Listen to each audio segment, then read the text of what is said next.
Katulad ko, isa ka rin ba sa halos araw-araw dumadaan dito sa may Makati? Ito yung Central District ng Metro Manila. Halos lahat ng major bank corporation is nandito. Nandito din yung headquarters ng Philippine Stock Exchange bago siya lumipad sa may BGC. At sino mag-aakala, yung Ayala Avenue, yung sobrang busy na kalsada sa Metro Manila, ay isa palang runway ng airport. Ang Ayala Triangle ang kauna-unahang airport sa Metro Manila.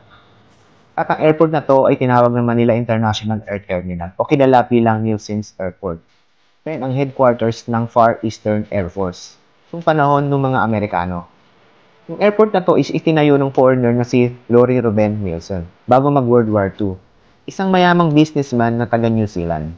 Yung nature ng business niya is yung brokerage, importing, mining. At syempre, siya din naman ang isa sa mga board member ng Hong Kong and Shanghai Banking Corporation o kilala natin bilang HSBC. Yung lupang to nga pala is pagmamayari ng mga Ayala. At ang laki nito is 42 hectares. At inaugurate siya noong July 1937. Nielsen Airport was being counted as the biggest and best equipped in Asia. Yung na-invade ng mga Japanese forces yung Metro Manila, Nielsen and yung family niya is dinitain sa mga UST kasi nandun dati yung internment camp. Kaya nung panahon ng Hapon, yung UST yung nagsilbing pinaka-internment camp. At dahil British si Sir Nelson, so dinala siya sa internment camp sa may British Hong Kong, nakilala ngayon bilang Hong Kong. At hindi na siya muling nakita pa. At alam nyo ba, ang kauna-unahang flight ng Philippine Airlines is dito siya unang lumipad papuntang Baguio. Noong 1948, sinarado tong airport na to at nilipat sa may Nichols Airport. Yung ngayon is Villamor Airport or tawag na Villamor Air Base.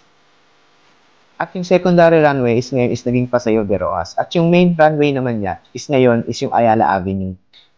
Noong 1970s hanggang 1994, yung mga Filipino investor is kinupahan nila tong Nielsen Tower para gawing restaurant. Tapos nirenovate nila yung tower para gawing Philippine Heritage Library. Noong ngayon, tinransfer siya sa Ayala Museum. Tara, samahan niyo ako. Puntahan natin yung Nielsen's Tower. Sa ngayon, restaurant na siya. Ang tawag sa kanya is Blackbird. Papasyal na rin tayo sa Ayala Triangle. Titingnan natin yung mga remnant ng airport.